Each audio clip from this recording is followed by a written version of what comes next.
பனிமலை பயணம். ஓர் அடர்ந்த காட்டில் நரி, மான், ஓநாய், வரிக்குதிரை ஆகியன நண்பர்களாய் ஒற்றுமையுடன் வாழ்ந்து வந்தன.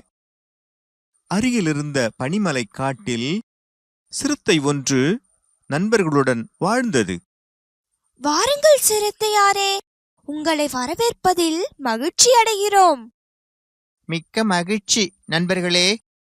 அடுத்த வாரம் பனிமலை காட்டில் திருவிழா. நீங்கள் அனைவரும் அவசியம் வந்து கலந்து கொள்ள வேண்டும். நாங்கள் அவசியம் வருகிறோம். நன்றி நண்பர்களே. அனைவரும் ஒரு படகில் புறப்பட்டனர்.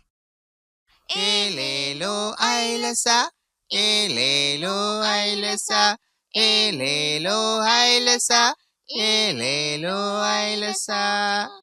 திடீரென்று ஆற்றின் நீரின் வேகம் அதிகரித்தது. படகு ஒரு பக்கமாய் சாய்கிறது. ஐயோ, படகு சாய்கிறதே. ஆ, என்னவாயிற்று?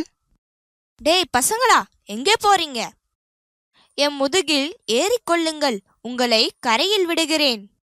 ஐயா முதலையாரே, உங்கள் எண்ணம் எனக்கு தெரியும். முதுகில் ஏற்றி எங்களை சாப்பிட நினைக்கிறீர்கள். ஆஹா, நல்ல விருந்து. இன்றைக்கு ஒரு பிடி பிடிச்சிட வேண்டியதுதான். கவனமாக கேளுங்கள். இப்படித்தான் ஒரு முதலை கடந்த வாரம் எங்களைப் போன்ற விலங்குகளை அடித்துச் சாப்பிட்டது. அப்புறம் என்னவாயிற்று? பிறகென்ன, செரிமானம் ஆகாமல் இறந்தே போய்விட்டது. அதற்கு தயார் என்றால் நீங்கள் தாராளமாக எங்களை சாப்பிடுங்கள். உங்களை தின்றால் நான் இறந்து விடுவேனா? அதை பிறகு பார்த்துக் கொள்ளலாம். இப்போது பசிக்கிறது. இதோ சாப்பிட போகிறேன்.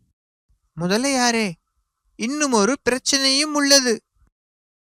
என்ன அது? சீக்கிரம் சொல். வழியில் பாம்பு கடித்தால் எங்களுக்கு விஷம் ஏறாமல் இருக்க நாங்கள் விஷமுறிவுச் செடிகளை தின்று வந்திருக்கிறோம்.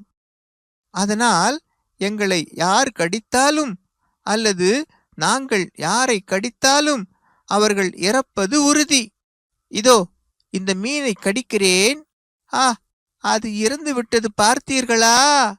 ஐயோ, ஆளை விடுங்க, நான் போய் விடுகிறேன். அப்படி ஓடு.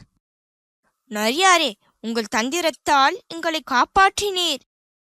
ஆற்றில் நீரின் வேகம் குறைந்ததால் பனிமலை பயணம் தொடர்ந்தது. ஏலேலோ ஐலசா, ஏலேலோ ஐலசா, ஏலேலோ ஐலசா, ஏலேலோ ஐலசா, ஏலேலோ ஐலசா, ஏலேலோ ஐலசா. வாருங்கள் நண்பர்களே, பனிமலை திருவிழாவிற்கு வந்ததற்கு நன்றி. நரியின் புத்தி கூர்மையை பாராட்டி அனைத்து விலங்குகளும் விருந்துண்டு மகிழ்ந்தன.